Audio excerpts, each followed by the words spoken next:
This happened to my brother-in-law 2 years ago. I'm telling the story exactly the way he told me it. He appeared very genuine when telling it, and you know what? After all that's happened to me, I have no reason not to believe him. And as far as you, well, you be the judge.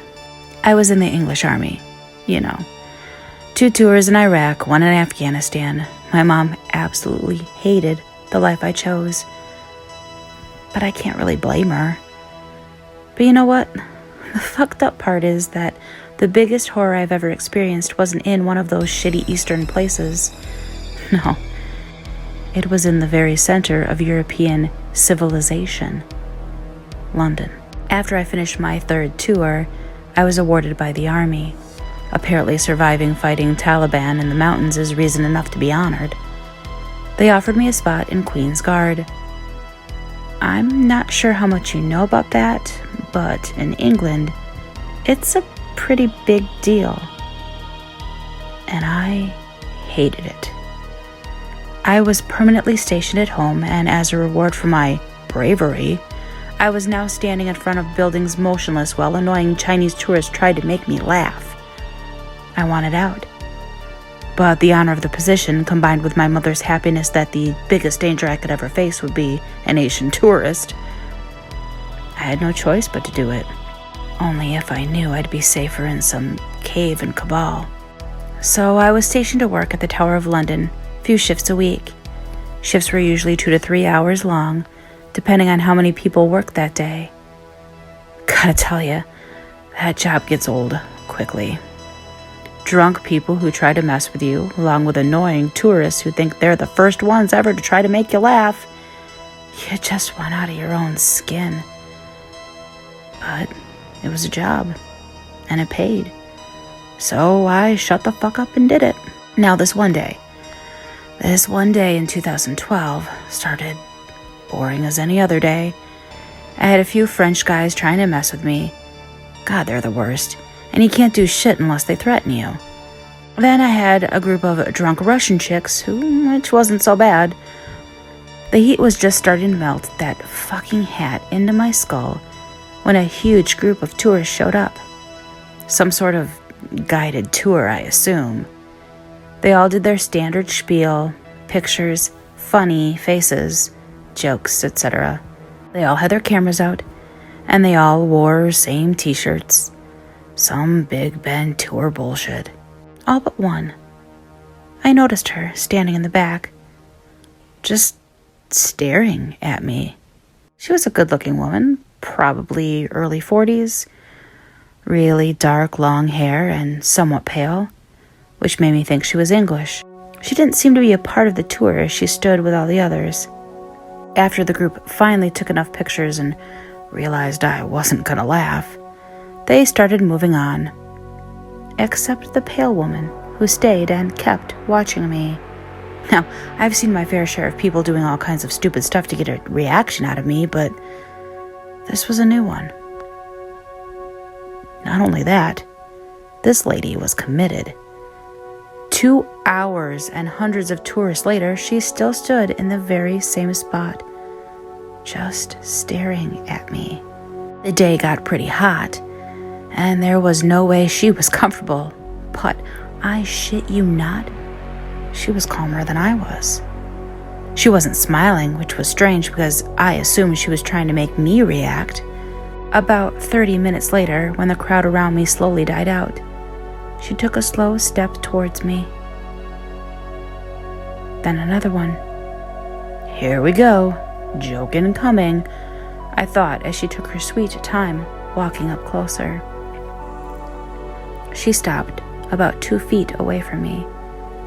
She was looking straight into my eyes, tilted her head to the left, then to the right, which I assumed was her attempt at making me laugh.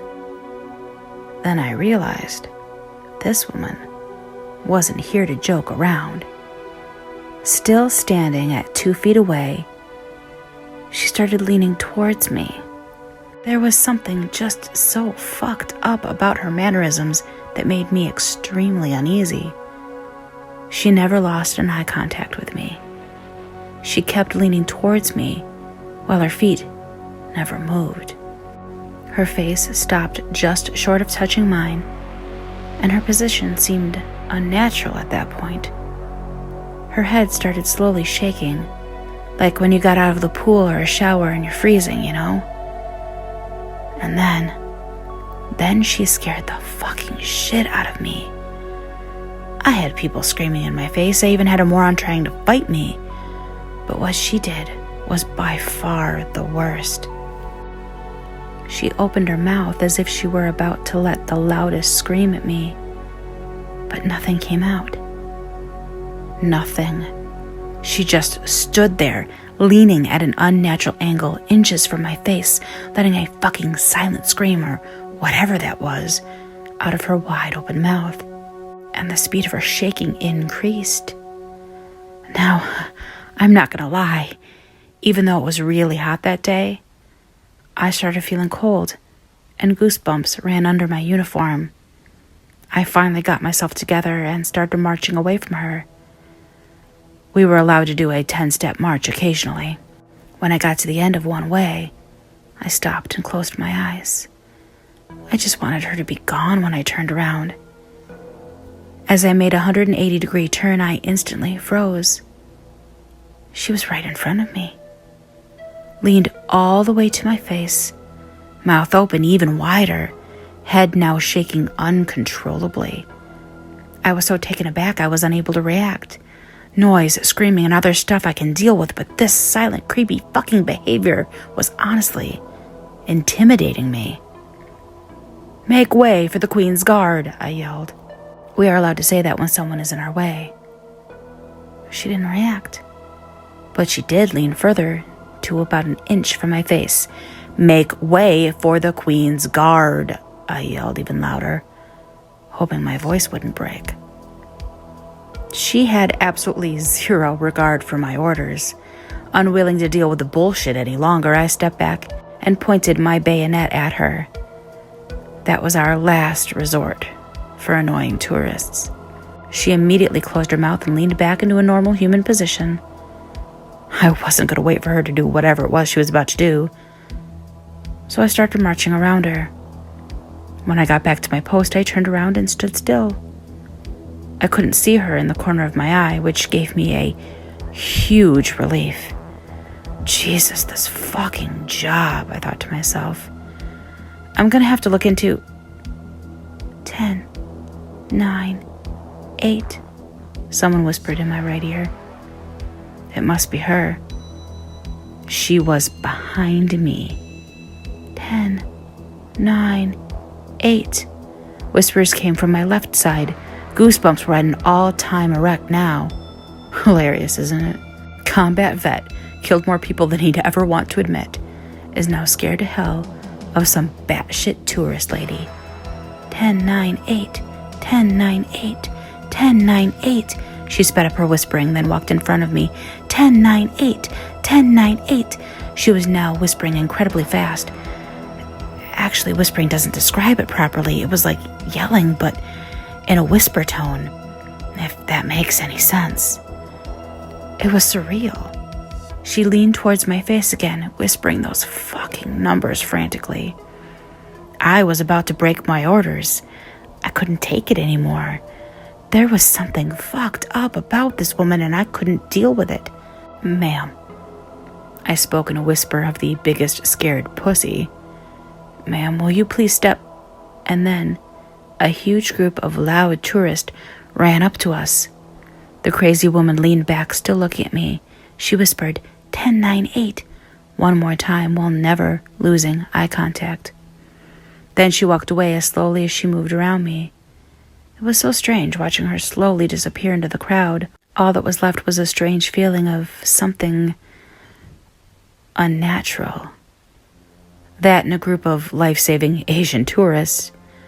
I never thought I'd be so happy to see a Nikon-snapping Chinese guy. After my shift was done, I went into our base and told the story to a couple of guys. They all had some experience with creepy people, but never on this level.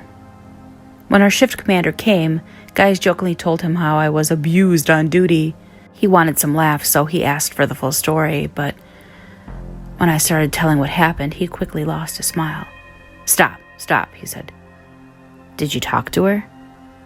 Sir? I asked, intrigued.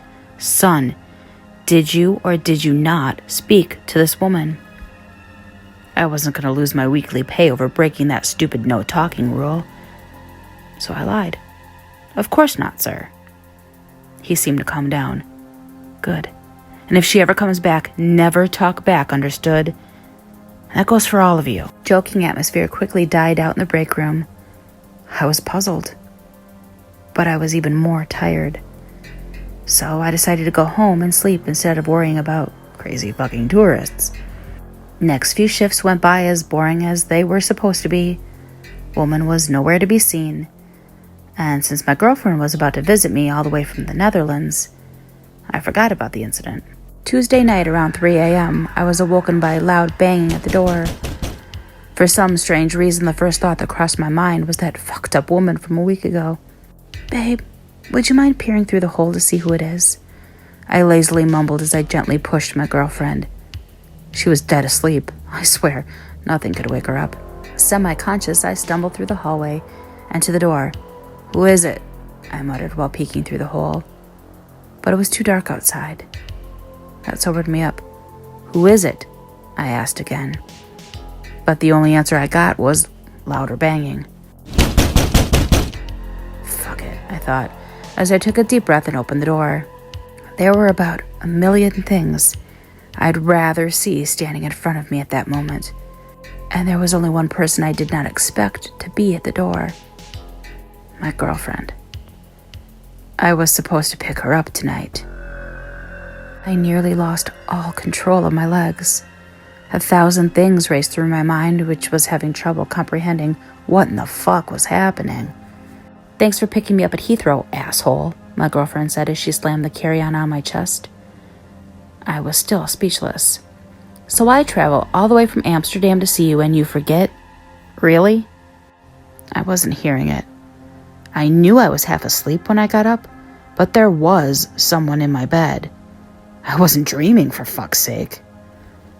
Stay here, I mumbled as I handed her the bag back. What's wrong? Just stay here. Not knowing where I got the courage to walk to the bedroom, I slowly made my way. I know what you're thinking. In movies and books, a guy walks into the room and boom, it's empty, right? I fucking wish.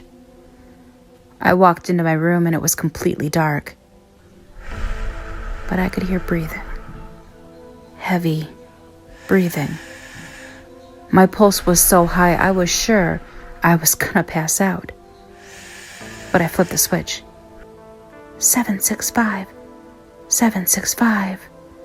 Whispers came from the corner of the room where she stood.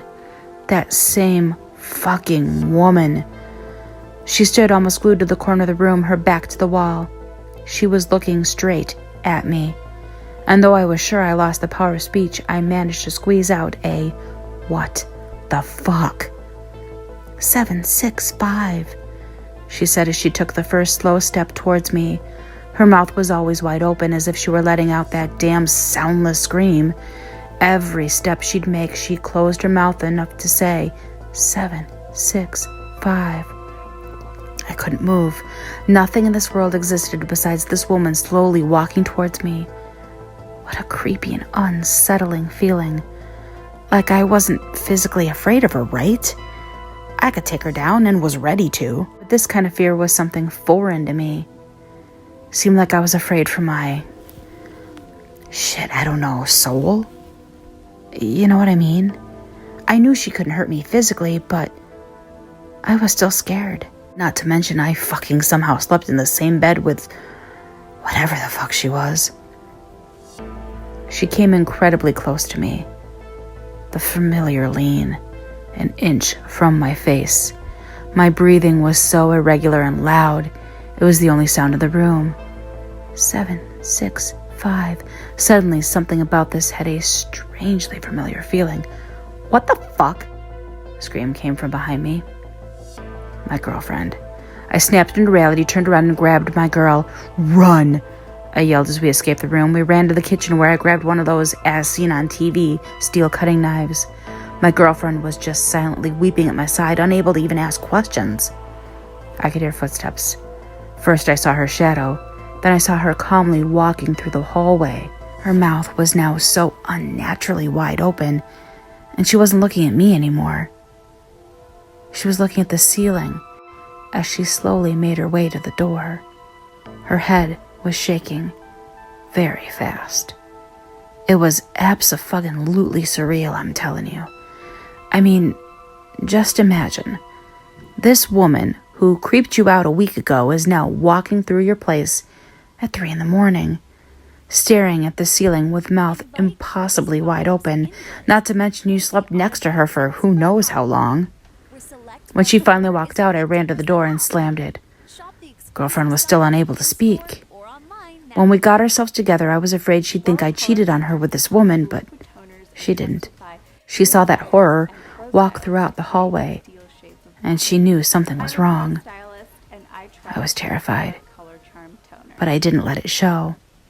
The scariest part of everything was that I had a job that required me to stand still and not react to my surroundings. I told my girlfriend about my experience with this fucked up woman, but I didn't mention her 10, 9, 8, 7, 6, 5 whispers. I didn't want to scare her any further, because what could those whispers be if not a countdown?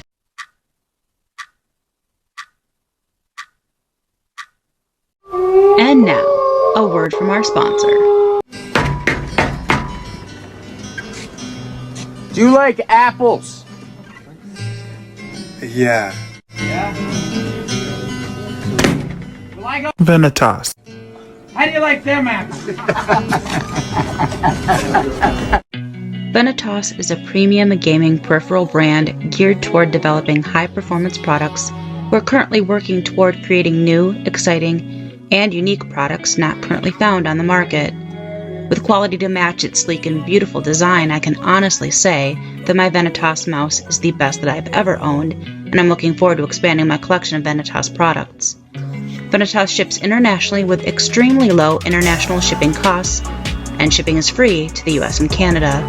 Your products will arrive quickly and carefully packaged, with most orders arriving within 7 to 10 business days.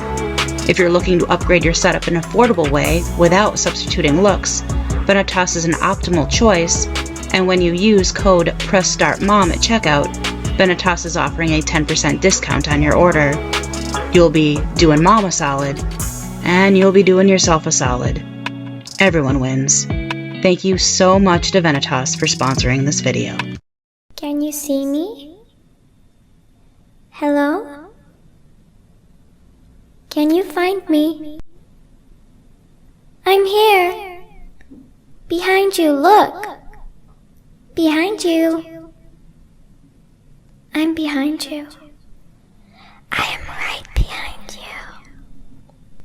Don't be scared. I just want to play a game with you. Hey, don't you run away. Please stay.